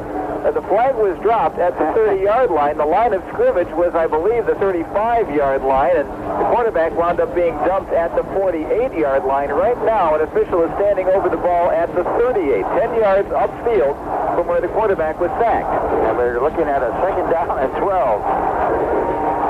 Well, I have no idea. Neither do I. I mean, they're spotting the ball at the 38, and the penalty flag was dropped at the 30. So I'm confused. Well, here we go. Second down and 12 for Ironton. And Guthrie back to pass. He's rushed. He's hit. Pass dropped. Getter got him again. Mark Getter coming right up the middle. And they'll spot the ball on the 47-yard line. Right now, Getter is just going crazy out there. You must think he's Dick Butkus. He has come through clean on consecutive blitzes, and he's gotten to know Ryan Guthrie much better than Guthrie would really care to know Getter. Well, the officials are going to say the hit was made at the 46-yard line, so that's where the ball will be played. But it brings up a 3rd and 20. Somebody on that Ironton line must have missed a couple of assignments, because on consecutive plays, Getter has just roared through absolutely untouched. So on 3rd down, Guthrie back to pass. He's being rushed. Fires it out and incomplete. Was trying to get it to King, I believe, but threw it far short of the mark as King was well covered. John Scalera was the closest player to it. He plays for Lake Catholic, and I noticed, Bill, on that last play from scrimmage that Ironton assigned DeLong to take care of Mark Getter, and he made sure that Getter did not get through. But it was, I believe, Ed Locker who did come through and was making the rush on the play, forcing Guthrie out of the pocket once again. So it's 4th and 20 for Ironton, and really at this point in the game they have absolutely no choice but to go for it. 6:50 remaining to be played. Lake Catholic leading 31-7. And Guthrie looking to pass, turns, fires it, has a man out on the right side, catches it at the 45, gets to the 40 and is taken down. Far short of the first down, so Lake Catholic will take over the football. Nice defensive stand by Lake Catholic. The Cougars knew Ironton had to throw it, and they just pinned their ears back and came after the quarterback. Lake Capel leading the charge on the tackle, so Lake Catholic has it at their own 40. And you can hear that the Lake Catholic fans are very pleased with that. Most of them are up on their feet and applauding here. Paul Brown Tiger Stadium, 6.5 minutes remaining, 31-7. Lake Catholic on top. Pete Jelovic lines his team up. Plus the right side of the receivers, gives it to Yamel on reverse to the left side, and he'll get about 5 yards out to the 45. Scott Yamel running on the reverse play once again as they try to get Ironton overcommitting.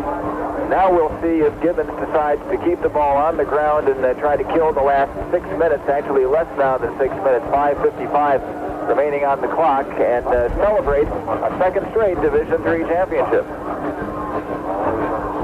Micus, Gervicius, and Scott Yamel are all lined up out on the right side.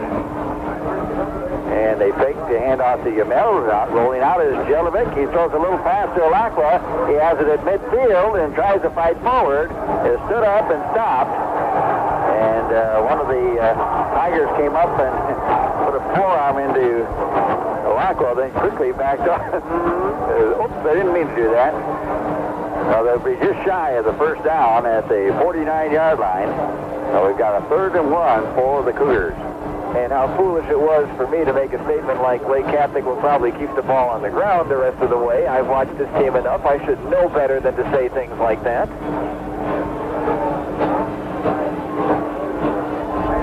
Jason Coco goes out wide on the left with Gervicius, and Lake Catholic's going to call for a timeout. 4:57 remaining to be played. It's Lake Catholic 31, Ironton 7. We'll be right back with more action after these messages. A 3rd and 1 play, and Lake Catholic, Pete Jelovic dropped back to throw. Found Connor Lockwood over on the left side. Tossed a little pass out. He was covered by a man, had to retreat a few steps, then found himself an opening and slipped upfield and slipped by tacklers and ran it all the way down to the 35-yard line of Ironton for first and 10 for Lake Catholic. Beautiful piece of running by Alakwa. I don't know how many times I've said that over the past 2 seasons, but he took the screen pass and made the most of what little opening was available to him and wound up picking up 16 yards.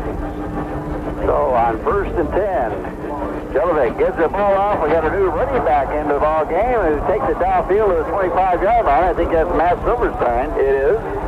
And boy, is he happy because he finally got a chance to gain a few yards. He got to run behind that first-string line. First-string line, exactly. And we've had a little fun with Matt Silverstein when he's been in the game, and certainly not to demean him at all, but he's been getting a chance to play in games that are long since decided. He's been running behind the second and third-string offensive line, and he's often been going up against the first-string defenses of the opposition, and he's found the yardage hard to come by. Tonight, he's got the big boys blocking for him. He got a first down. He gets the handoff again, rolls over the left side, takes it to about the 22-yard line. Let's see where they unpile him at.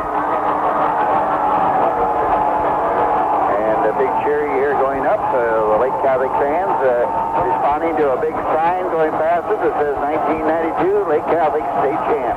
And the cheerleaders are parading past the Lake Catholic rooting section with that sign in Lake Catholic green and white. We have 3:25 to go in the ball game. Clock is running. Lake Catholic leading 31-7, and they have the football at the 22-yard line of Ironton. And we got a new quarterback, Ryan Stackage, and he's rolling out to the right, looking upfield, fires a pass, and receiver tried to make the grab right on the sidelines, but is ruled out of bounds. That was Jason Coco out there. He did a nice toe dance along the sidelines, and our vision was obscured by a number of people standing down there, so we couldn't tell until the official made his ruling that he was ruled out of bounds, but he made a nice catch and tried as best he could to get both feet in bounds. Well, we got third down coming up.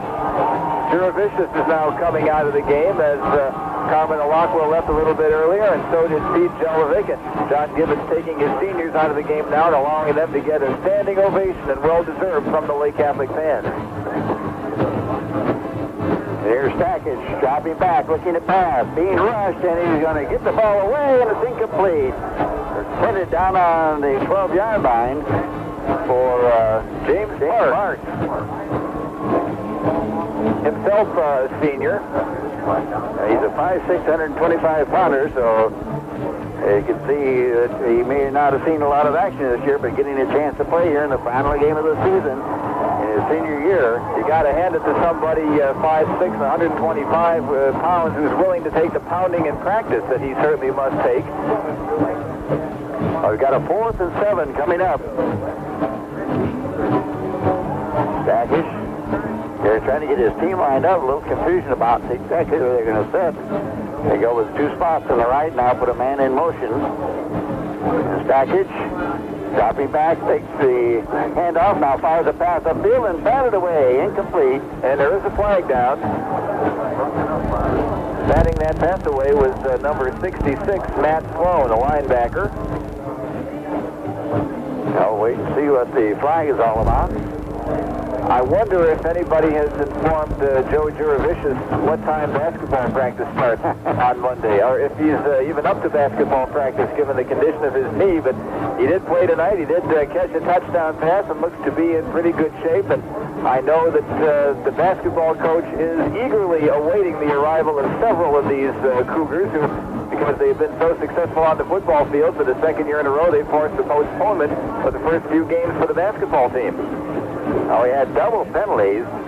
We had a offside or illegal motion against Lake Catholic, and I think a roughing the passer against Ironton. They all set, so we're going to play the 4th down over. And the clock is down to 2:51 to go. 31-7, Lake Catholic on top. The Cougars are just waiting to officially start to celebrate their second consecutive Division III high school championship. Now we get more players shifting on and off. And put the capper on a perfect. And in fact, they got 3 receivers out. Wide on the left. And they got a man going in motion, and Stackage back to pass. Being rushed, fires it over the middle, and it's intercepted.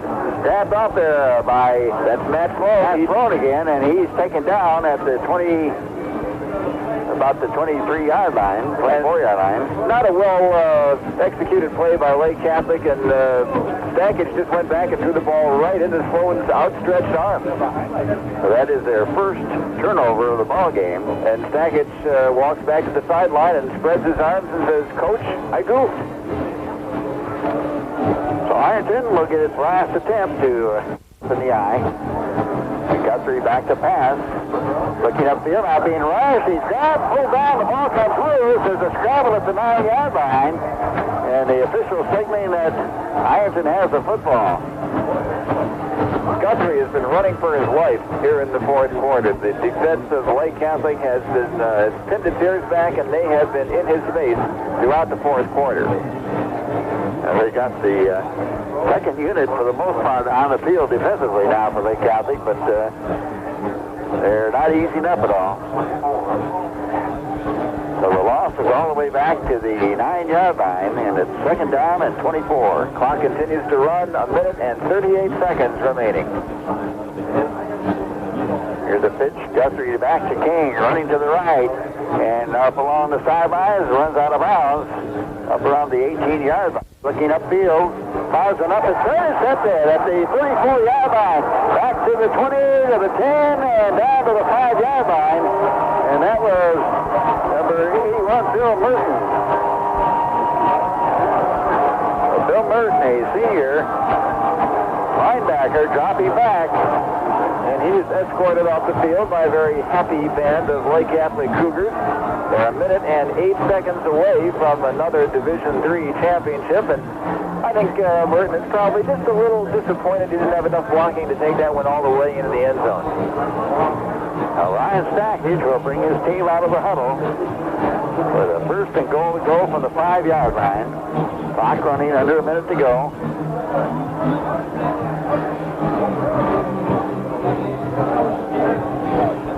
Stackage will drop back with the pass as the flag goes down, throws it in the end zone. It's intercepted. In the end zone, I believe that is Branch making the interception. And Branch back out to the about the 5-yard line. Let's see what the penalty is. They had 2 flags thrown, both of them down near the end zone, and it's against Lake Catholic. And we'll see what.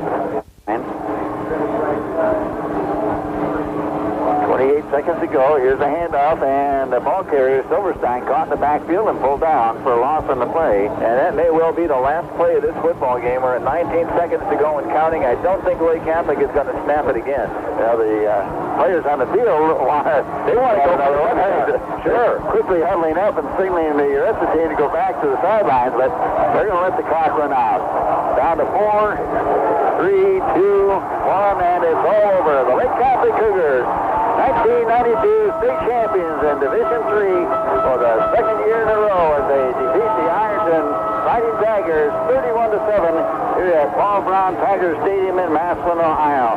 And we'll come back to recap the statistics and the scoring on this football game. Right now, let's take time in for these messages. Both teams down on the field shaking hands as this ball game is completed, and there wasn't a lot of suspense in the late going here. The Lake Catholic Cougars wrapping this one up early and coming up with a 31-7 victory for the second year in a row. Have come down here for the Division III state championships, and one going away, and certainly have shown the teams that they played the last 23 in a row at least, that they are a pretty fine football team. Ironton, a team that plays a lot of its games down in the Kentucky, West Virginia area, rolled up an awful lot of computer points this year. I think they were right up about second or third in the state in total computer points among all schools. And a team that had wiped out 13 straight opponents came up here today and found out that they were still no match for these Cougars. They play the game well in all phases, Gary. Offense, defense, special teams. Well, for a second straight year, an undefeated team was not able to handle Lake Catholic in the championship game. And Bill, for the seniors, on this Lake Catholic squad who played their last football game in the green and white tonight. Consider that over the last 2 years, they've compiled a record of 27-1. And that one loss was a 3-point loss to Division I state champion St. Ignatius last year. So the seniors on this team in particular have a great deal to be proud of, and they've accomplished something that they will look back on with pride for the rest of their lives, consecutive Division III state championships. And right now the presentations of the championship trophy getting ready to take place down on the field for the Lake Catholic Cougars and Coach John Gibbons. Gibbons in his 8 years as head coach, and he's had this team in the playoffs for 3 consecutive years, wins 2 straight state champions, and you can't ask for much more from that. And of course, as we heard from him before the game in our pregame show, that he certainly credits an awful lot of what is going on to the assistant coaches that he's had. They have done an excellent job in preparing his team, and I don't know if I've ever seen a team that was more prepared to play football in this area. This Lake Catholic team is not the best team in the state, regardless of division, then I don't know who is, and then we really do regret that there's no way that Lake Catholic and St. Ignatius could get together, because that would be a terrific football game. I think it's safe to say that the 2 best high school football teams are in the greater Cleveland area, in St. Ignatius and Lake Catholic. Well, the award presentation made down on the field as the Lake Catholic Cougars head towards the sidelines with a trophy in hand as the 1992 Division III state champions. And they started this game off on the right foot by taking the opening kickoff, driving downfield, getting it down deep into Ironton territory, and then Jim Novakovic kicking a 23-yard field goal to put the Cougars on top to stay. They came back with another score with time running out in the first quarter. Their quarterback Pete Jelovic hit Scott O'Donnell on a screen play that covered 20 yards. It was 10-0 in favor of Lake Catholic. And then Ironton made its only real throw to the ball game. They drove downfield and got their touchdown on what turned out to be a broken play as the quarterback Ryan Guthrie was scrambling out on the side, found himself some running room, but was hit near the 10-yard line, fumbled the ball, it rolled into the end zone, and Joe Lees fell on it for the touchdown. And Chris Ackerman's extra point kick gave Ironton the only point that would get in the ball game by making the score 10-7 halfway through the second quarter. But the Cougars came back with 2 more points, scores before the quarter was come to an end. Pete Jelovic hit Scott Umel on a pass play that covered 60 yards. Umel doing a great job of running and going down the sidelines for the touchdown. And Novakovic, who kicked all the extra points in addition to the field goal, connecting to make it 17-7. And then Colin Lockler ran it in from 4 yards out. The score was 24-7 at the half. Lake Catholic added on 1 more touchdown in the third quarter. And Pete Jelovic hit Joe Jurevicius, who caught it and covered 28 yards on the play. And we thought at first the officials had ruled him out at the 1, later to find out that they actually had given him credit for the touchdown. And Novakovic's extra point made it 31-7, and that was the final score of the ball game. I had a total of 16 first downs for Lake Catholic to 9 for the Ironton ball club. There were 4 turnovers by Ironton. They fumbled the ball away twice, had 2 passes intercepted, and there was 1 interception by Ironton against Lake Catholic. I should say 2, just wiped. 1 interception was wiped out by a penalty. Penalties, not too many in the ball game. Most of them coming in the late going. Not too much of a factor in the ball game, but Lake Catholic coming our way with a victory. 6, 5, 4, 3, 2, 1.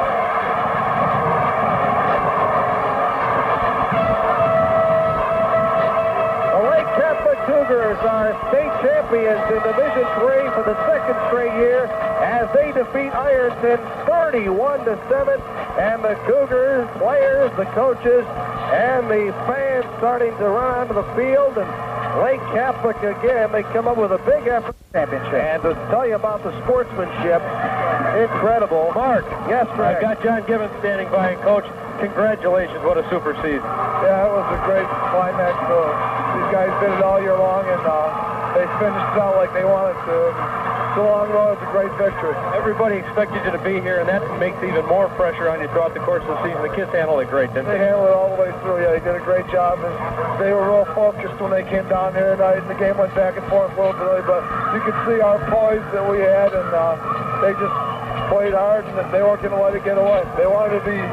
Their motto was working to return, and they worked hard, and they wanted to go unbeaten, and they did it. Was the key to them?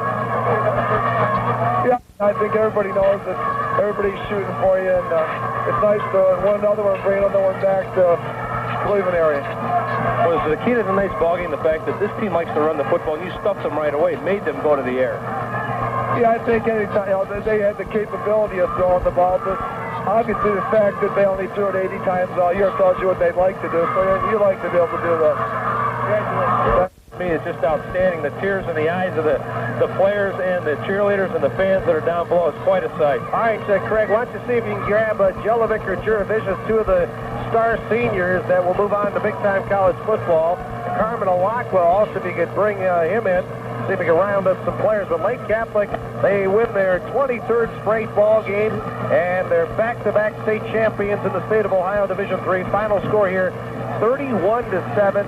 And another great effort by a team that has come together and, as Craig mentioned, handled that pressure rather well. And Coach Bob Lutz is on the far sidelines and hanging his head, but his team a fantastic season as well. They finished up the year at 13-1. Lake Catholic going over their ritual after the ball game, and I tell you, Adam, it was really never in doubt. Lake Catholic moved down. They scored a field goal on the opening possession, and they took control in that first half, leading 24-7. Presentation is done, Adam. Our pleasure to present to you on behalf of the Board of Control, all the member schools of the Ohio High School Athletic Association, the individual awards, and the team championship trophy. Congratulations.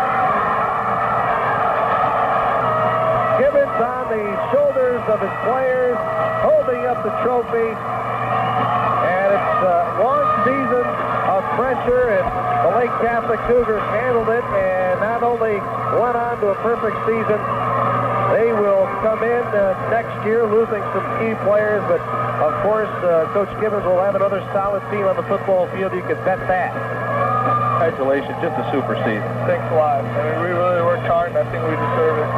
You came in last season as a backup. You led the team to a state title. The pressure was really on you guys this year because they kept telling you, no problem, you're going to end up in Massillon again. You're going to win the state title. They practically handed you the trophy. How difficult was that week in and week out to prepare because you were everybody's biggest game? We just have to go out there and really play and take a battle to that. And we knew we had to have no letdowns to get here, and I think we proved that to everyone.